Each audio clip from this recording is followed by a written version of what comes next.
So this is Sifu Slim with Kirk Kodama. Your specialty is? I'm a fascial stretch specialist. Fascial stretch specialist. Yeah. And you've been doing this for 3 years? Yes. Okay, and do you read books on fitness and wellness? Yes, I do. So, you want to know all of them? Well, actually, one of my favorite books is from Paul Chek, How to Eat, Move, and Be Healthy. That's a great book. I actually have it right here. Right there. There it is. Paul Chek is a pretty cool guy, and there's his book. Mm-hmm. And he's very visible out there on the internet, and is he still practicing chiropractics? I'm not sure. I'm not sure if he's still practicing. He looks pretty darn good for a person who is his current age. Yeah, I don't know.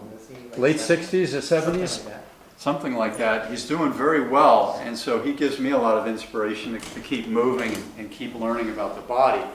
So there's Paul Chek, and so I am following in the footsteps a lot of these interesting people who've studied the body, and I guess if I had a niche, it would be mindset, right? So I was born with the Bruce Lee mindset, the Jack LaLanne mindset. Both of those people are petite.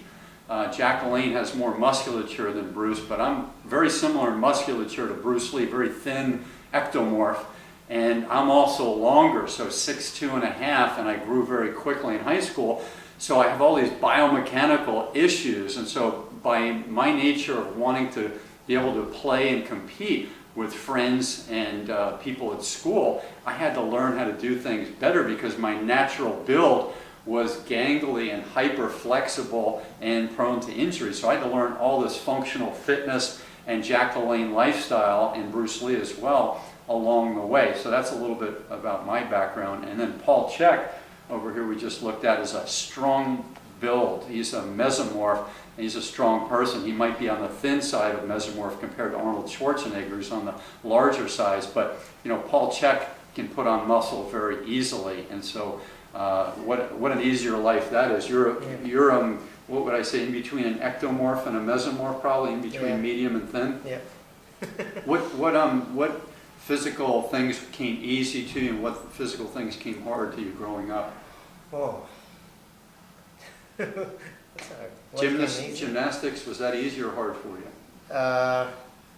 Doing cartwheels, handstands, those yeah, types I guess I never really had much difficulty as far as movement and any sort. Yeah, so I'm a martial artist myself. Mm-hmm. You know, practice Kempo for like 17 years. Now I do jiu-jitsu all the time. So yeah, I love martial arts.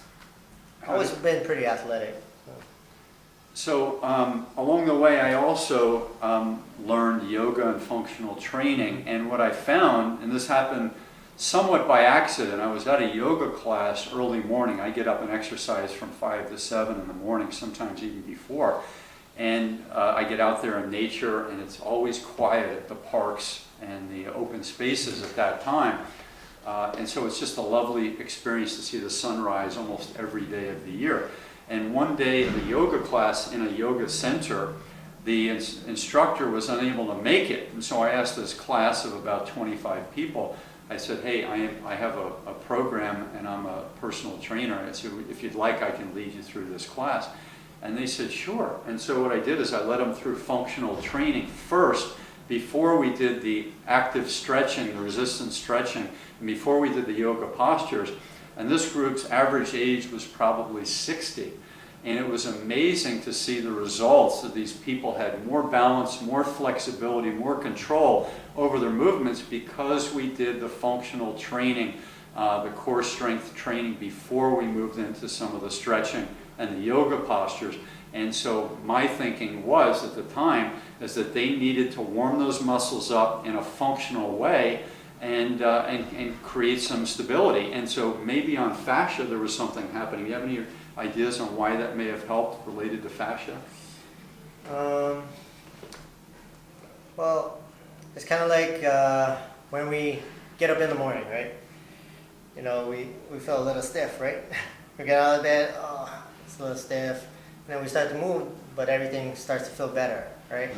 So overnight, I don't know if everyone understands what's going on with their body, right? Because we have all cells in our body, fibroblast cells, right? That's constantly repairing, laying down tissue, right? So when we get up, we move around, we get that new tissue to get lubricated, I guess. Yeah. So like when you started the class, maybe, you know, everyone needs to warm up. Kind of like the car, right? We gotta run it and get it to warm up before we start doing extreme movements, I guess. Yeah. So, I got their fluids flowing. yeah, get the fluids flowing. And I also told the joint, I let it be a joint with this functional exercise, and you can look that up. I don't want to do any demos right now because I'm sitting on this exercise ball.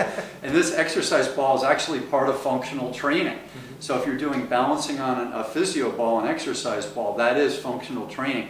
So I was doing those types of exercises on the ground on a yoga mat, and I told the joint, the elbow joint, like if you did a plank, you're doing the shoulder joint, you're telling it to be a supportive shoulder joint.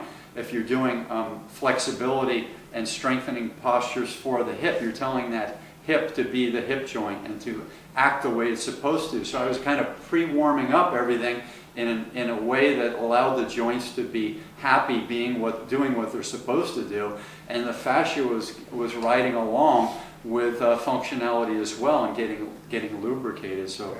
Those are some ideas. Yeah, so actually bringing up the joints, I think it's what they found that 46% of your ability to move, your joints to move, right, comes from your joint capsule, right, which is fascia that surrounds all your joints, right?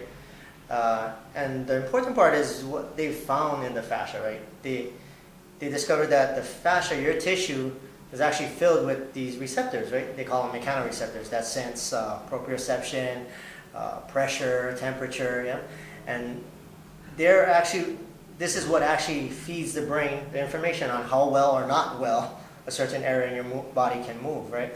So if, you know, we gotta get that capsule to actually move better, right? Because if the joint can't move, things around it are not gonna move as well, because if that joint's not moving properly, the body, the body will always protect itself, right? In order to prevent that joint from being hurt, it's going to tense everything around it in order to protect it. So you have tightness in your hamstring or whatever, and for years you've been trying to stretch that out, but never seem to be getting the results you want, right? I look at the hip joint.